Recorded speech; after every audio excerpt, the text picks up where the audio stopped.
នេះបងស្រីគាត់មានចម្ងល់សួរថានៅពេលដែលមានគ្រួសារដែលជាស្វាមីហ្នឹងគាត់មិនចូលចិត្តស្ដាប់ធម៌ឬក៏មិនចូលចិត្តធ្វើបុណ្យក៏ប៉ុន្តែភរិយាគាត់ចូលចិត្តធ្វើបុណ្យស្ដាប់ធម៌ផងបដិបត្តិធម៌ផងគាត់សួរថាតើគាត់នឹងគួរសម្របខ្លួនរស់នៅបែបណានៅក្នុងស្ថានភាពបែបនេះដូច្នេះនៅក្នុងជីវិតរបស់យើងគឺថាតែងតែជួបរឿងមិនពេញចិត្តគេហៅថាជាសេចក្តីទុក្ខនឹងយើងពិចារណាទៅឃើញថាទុក្ខជីវិតនឹងគឺជាទុក្ខជារឿងធម្មតាទេនៅពេលដែលយើងជួបរឿងមិនពេញចិត្តណាពេលដែលយើងពិចារណាថាជីវិតជាទុក្ខដែលយើងជួបរឿងខុសបំណងវាជាទុក្ខគេហៅទុក្ខានុបស្សនាហើយយើងនឹងយល់ស្របតាមសេចក្តីពិតហ្នឹងណាហ្នឹងហើយយើងពិចារណាទៅតាមព្រះពុទ្ធដីការបស់ព្រះសម្មាសម្ពុទ្ធព្រះអង្គសម្ដែងអំពីជីវិតគូហើយជីវិតគូហ្នឹងគឺមាន4គូដែលមានប្តីប្រពន្ធហ្នឹងគឺមានប្រភេទទី1ហ្នឹងគឺខ្មោចប្រុស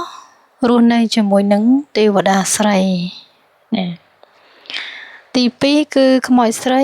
រស់នៅជាមួយនឹងទេវតាប្រុសទី3ហ្នឹងគឺខ្មោចប្រុសនឹងរស់នៅជាមួយនឹងខ្មោចស្រីហើយទី4គឺទេវតាប្រុសរស់នៅនឹងទេវតាស្រីហ្នឹងហើយអញ្ចឹងនៅក្នុងជីវិតនឹងយើងពិចារណាថាបើចាណាគូទី1បើសិនជាខ្មោចប្រុសរស់នៅជាមួយខ្មោចស្រីបើន័យថាខាងស្វាមីហ្នឹងគាត់មិនមានសទ្ធាទៅក្នុងការធ្វើបុណ្យធ្វើទានអីគិតតែពីរឿងខុសនៅក្នុងជីវិតហ្នឹងជាប់ជំពាក់ច្រើនហើយប្រពន្ធចេះធ្វើបុណ្យហ្នឹងបើន័យថាដូចជាទេវតាស្រីអញ្ចឹងនៅតែនៅបានបើនៅក្នុងសភាពបែបហ្នឹងគឺមានអញ្ចឹងហើយទី2គឺខាងភរិយាហ្នឹងគឺមិនមានសទ្ធាធ្វើបុណ្យកាន់សិលធ្វើទានអីជាប់ជំពាក់នៅក្នុងរឿងលោកីនឹងច្រើនឯស្វាមីហ្នឹងក៏មានសទ្ធាក្នុងធម៌ធ្វើបុណ្យបប្រតិបត្តិអីប្រឹងប្រែងក្នុងការចិញ្ចឹមជីវិតដោយសមាជីវោសមាកមន្តៈស្នឹងហើយទី3ហ្នឹងគឺខ្មោចប្រុសនិងខ្មោចស្រីរស់នៅជាមួយគ្នាបើន័យថាជីវិតគូហ្នឹងគឺมันមានសទ្ធាมันមានការជឿការគោរពប្រតិបត្តិទៅក្នុងការធ្វើអំពើល្អជាទានសិលសមាធិនឹងជាដើមហើយទី4ហ្នឹងគឺទេវតាប្រុសនិងទេវតាស្រីរស់នៅជាមួយគ្នាបានន័យថាភរិយាក៏ល្អស្វាមីក៏ល្អដោយការសន្សំបុណ្យនឹងមកមានធម៌4យ៉ាងទៀតគេសមៈសទ្ធាសមៈសិលាសមៈចាគ៌ានិងសមៈបញ្ញាមានន័យថាមានសទ្ធាស្មើគ្នាមានសិលស្មើគ្នាមានការលះបង់ហ្នឹងក៏ស្មើគ្នាហើយមានបញ្ញាហ្នឹងក៏ស្មើគ្នាដែរហ្នឹងហើយអញ្ចឹងបើទោះជាយើងរស់នៅក្នុងជីវិតគូក្នុងស្ថានភាពណាត្រូវមានធម៌4យ៉ាងទៀតហ្នឹងគឺឲ្យកាន់នៅសច្ចៈគឺការទៀងដល់គ្នានឹងគ្នាទៀងត្រង់ណាសច្ចៈទៀងត្រង់ដល់គ្នានឹងគ្នាឲ្យមានធម៌ខន្តីហ្នឹងគឺថាចេះអត់ធន់នឹងគ្នា3ហ្នឹងគឺតមៈគឺការចេះទូមានចិត្តដល់គ្នានឹងគ្នាណែបើសិនជាយើងមិនបានទូមានគេក៏ត្រូវទូមានខ្លួនឯងហ្នឹងហើយទី4ហ្នឹងគឺចាគៈគឺការលះបង់ដើម្បីគ្នាអានឹងគឺយើងត្រូវមានធម៌ហ្នឹងហើយមួយទៀតត្រូវមានធម៌4មួយទៀតហ្នឹងគឺត្រូវមានគេអតិបាតធម៌ហ្នឹងទី1គឺមានឆន្ទៈយើងបំពេញកិច្ចការងារឬក៏យើងធ្វើអីយើងប្រកបដោយមានការសម្រេចនៅគោលបំណងឆន្ទៈហ្នឹងណា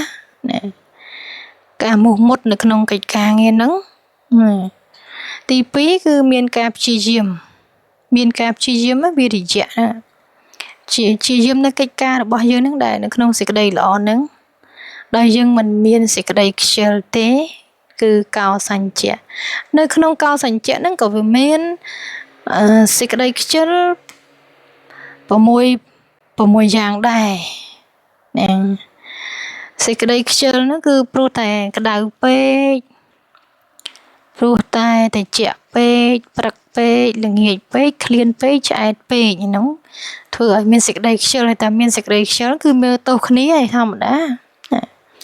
បើឧស្សាហ៍ព្យាយាមមិនជាអត់សូវចាប់ទោសទេហើយទី3ហ្នឹងគឺចិត្តតាំងហ្នឹងគឺការយកចិត្តទុកដាក់ក្នុងការបំពេញការងារហ្នឹងឲ្យមានចិត្តពុះមុត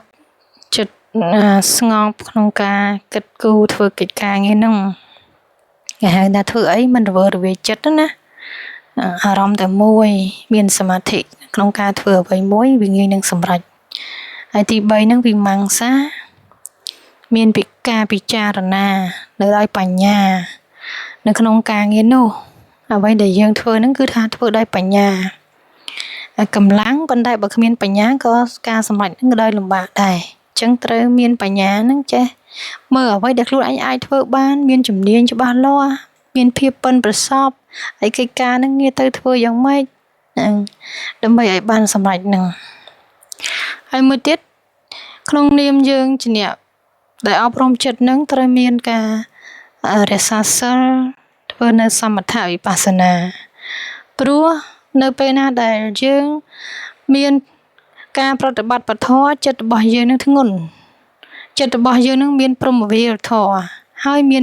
មានការផ្សាយមេត្តាទៅឲ្យគាត់ហើយធ្វើសេចក្តីល្អទៅឲ្យគាត់ឲ្យច្រើន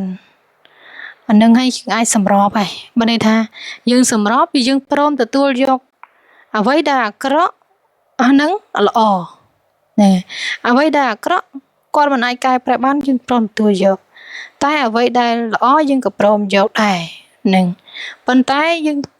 មិនអាចកែប្រែគេបានបើសិនជាយើងអត់មានបញ្ញាក្នុងការជួយដឹកនាំស្វាមីនឹងមកធ្វើសេចក្តីល្អមកយល់ដូចយើងមានតែការផ្សាយមេត្តានិងចែកបុណ្យទៅគាត់ទេឬក៏បង្ហាញសេចក្តីល្អដែលយើងរស់នៅជាមួយគាត់ឲ្យគាត់ឃើញថានេះឲ្យយើងមានការប្រែប្រួលយើងល្អច្រើនជាងមុនអញ្ចឹងណាឲ្យគាត់ឃើញនឹងឲ្យគាត់ឃើញថាយើងផ្លាស់ប្ដូរពីអវិជ្ជមានមកវិជ្ជមានច្រើនទង្វើរបស់យើងអាចជាគំរូដល់គាត់ពិចារណានឹងការផ្លាស់ប្ដូរពីអវិជ្ជមានមកវិជ្ជមានផងដែរអញ្ចឹងមានតែការចេះសម្របខ្លួនរស់នៅ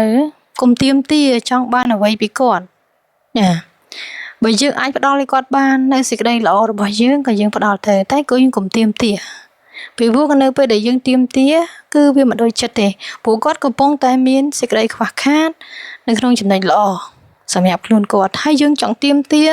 សេចក្តីល្អពីគាត់ទៀតគាត់មានណាឲ្យយើងបើគាត់កំពុងតែខ្វះខាតដែរមែនទេ